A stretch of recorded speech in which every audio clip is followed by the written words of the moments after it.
Langsung mulai ya, udah buat dari tadi.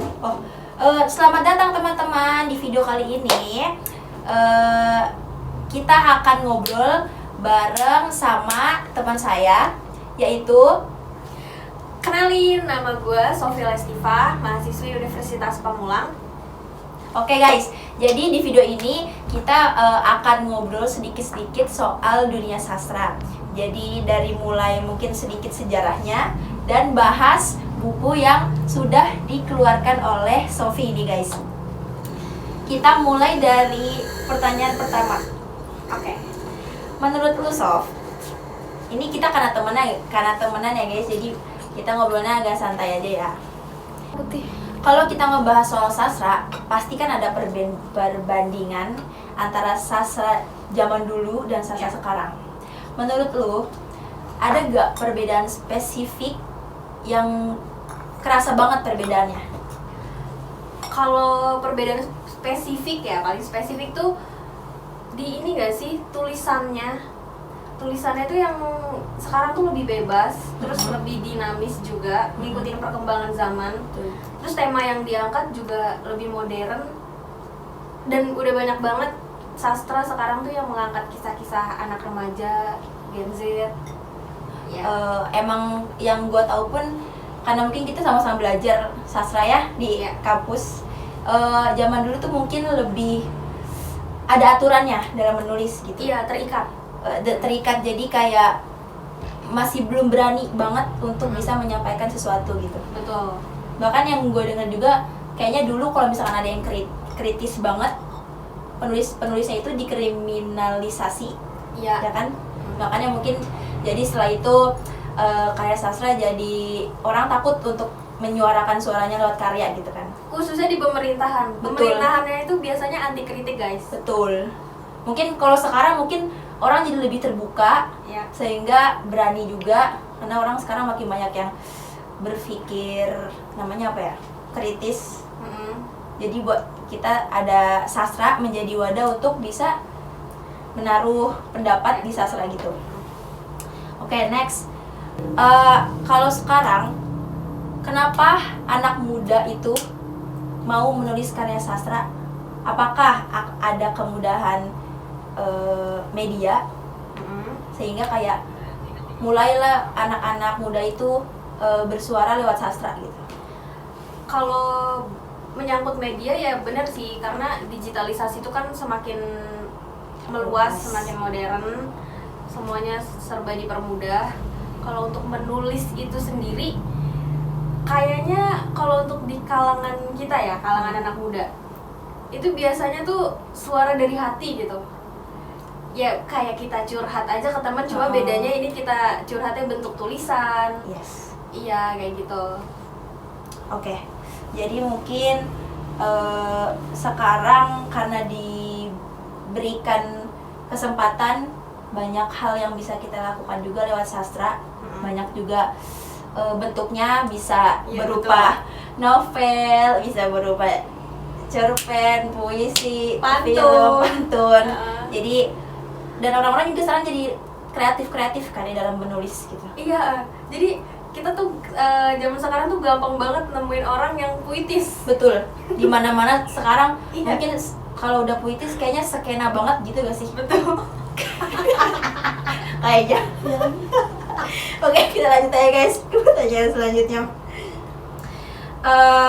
Kalau lu sendiri Sof, lu suka menikmati karya sastra itu apa? Novel kah? Puisi kah? Kalau sejauh ini yang sering dibaca novel ya. Yes. Novel tuh udah menumpuk tuh di rumah. Kadang ada yang sampai berkali-kali baca. Karena apa ya? Ya kisahnya menarik, bahasanya mudah dipahami. Ya pokoknya gue banget lah. lu banget ya. Kalau penulis sastra yang terkenal yang lu idolain banget sampai jadi inspirasi lu untuk selalu menulis tuh ada gak? Sebenarnya kalau diidolain banget enggak ya, cuma ada beberapa penulis yang karyanya nih wow gitu menurut gua. Itu yang pertama ada Eriska Febriani, Yang kedua tentunya Pidi Baik. Siapa sih yang namanya Pidi Baik, ya kan? Betul. Jadi baik tuh siapa ya? Iya, Kalau gitu mungkin sekarang kita langsung masuk bahas soal buku-buku yang udah Sofi terbitin nih guys. Siap. Pertama ini Sofi pertama menerbitkan cerpen Yang kumpulan cerpen 3 Simpang Anomali.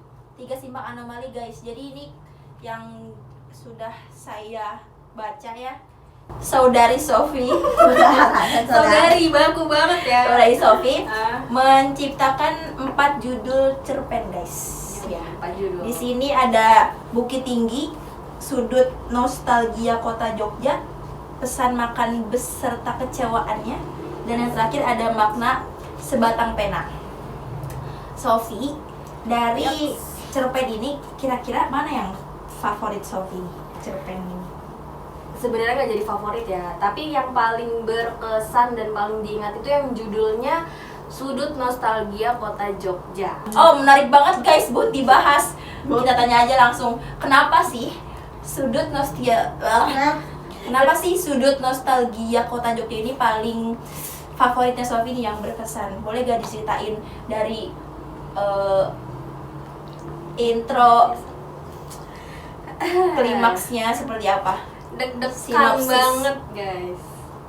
Ya sebenarnya kota Jogja itu kan kota kelahiran ya, kota kelahiran, dan banyak banget ceritanya di sana, mulai dari masa kecil, masa di atasnya kecil, terus remaja juga. Ya ibaratnya kalau kota kelahiran mudik, sebenarnya sering mudik ke Mudik, sana, ya. sering mudik ke sana. Jadi kayak banyak cerita-cerita yang udah berlalu ya. Ini berarti bahas masa lalu dong. Boleh, nggak apa-apa. Kita bahas semua di sini guys, biar teman-teman nggak penasaran lagi kan? Aku aja penasaran. Kalau dari ceritanya sendiri itu singkatnya ya kehidupan anak-anak yang udah apa ya? Enggak sih, sebenarnya mereka tuh bersahabat, bersahabat baik dari kecil, tapi tiba-tiba terjerumus ke dalam Pergaulan bebas. enggak dong, enggak bergaya. Jangan ya guys, ya. No, jangan. tidak. Jangan. Apa ya? Apa sih kalau di atasnya, ibaratnya di tingkatan atas temen gitu, lebih dari temen gitu. Sahabat. Friendzone. TTM di atas teman. Oh iya, mereka sahabatan tapi ada hubungan lebih. Jadi jatuhnya tuh friendzone. Friendzone. Iya, Friendzone, bener ya, Berharap friendzone ya. tapi Mereka temenan aja. temenan. Jadi ada fase friendzone itu, dan salah satu dari, sebenarnya ada 2 tokoh utama. Salah satu tokohnya dia nggak mau nih ini friendzone ini lanjut, nggak mau, karena kan nanti endingnya ya you know lah, Yeah. endingnya bakal gimana. Dihindari, justru malah jadi bom waktu dan ya udah merusak semuanya kayak gitu. Apakah cerita ini relate ke kehidupan Sofi gitu? Relate banget dengan kehidupan kawan-kawan. Iya, kawan-kawan. Kebanyakan orang merasakan Betul, itu. Betul. Oke guys, karena kita udah bahas tentang kumpulan cerpennya Sofi, sekarang kita lanjut bahas soal kumpulan puisi yang udah Sofi terbitin juga nih guys. Judulnya Satu Dari Sepasang Lebam. Di sini sih penulisnya gabungan ya, Sof ya. Iya, betul. Tapi di sini juga ada Sofi menciptakan berapa puisi ini? 1, 2, 3, 4, 5, 6, 7, 8, 10 judul puisi guys. Dari 10 ini, puisi mana yang berat banget di Sof buat ditulis? Nggak ada yang paling berat, karena semuanya berat. Semuanya berat. Kalau lihat dari judulnya kok kayak galau banget ya Sof ya. Iya, karena dari judul bukunya aja udah Satu Dari Sepasang Lebam gitu. Kalau gue boleh tahu ya, dari 10 judul cerpen ini, yang paling sulit banget ditulis atau ngena banget di hati lu secara pribadi itu ada gak? Ada dong. Wah, apa tuh? Yang judulnya Tangan Beringas. Tangan Beringas. Oh, ini. Iya. Kenapa tuh? Kenapa dia ngena banget di hati lu, Sof?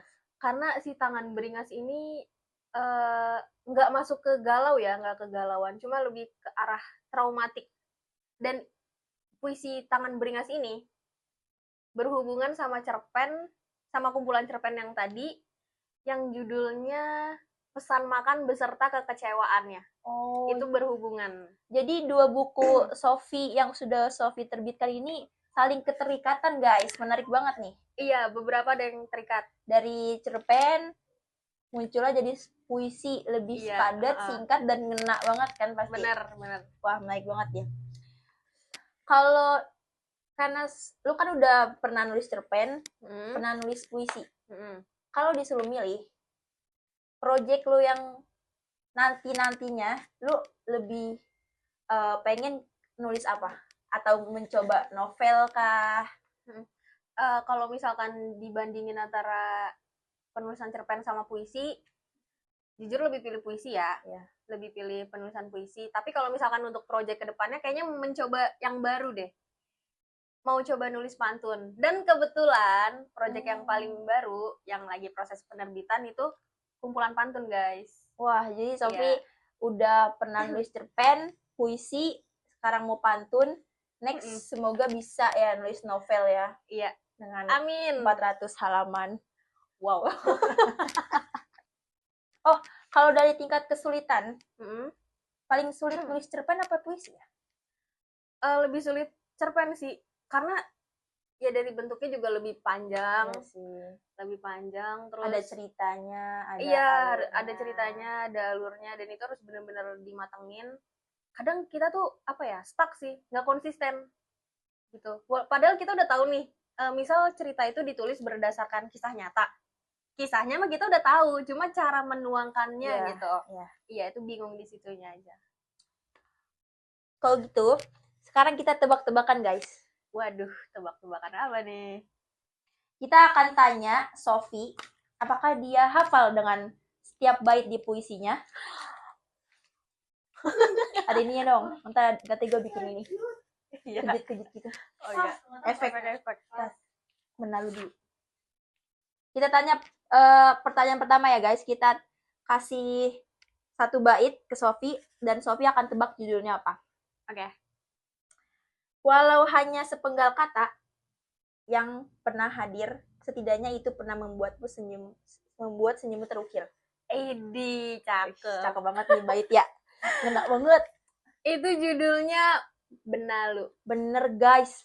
Tandanya dia hafal dengan apa itu tangannya. Next, guys. Sekali belum tentu hafal semua, guys. Waduh, udah sombong nih padahal. Lanjut. Yuk. Mengapa pintu penuh karat itu selalu terbuka?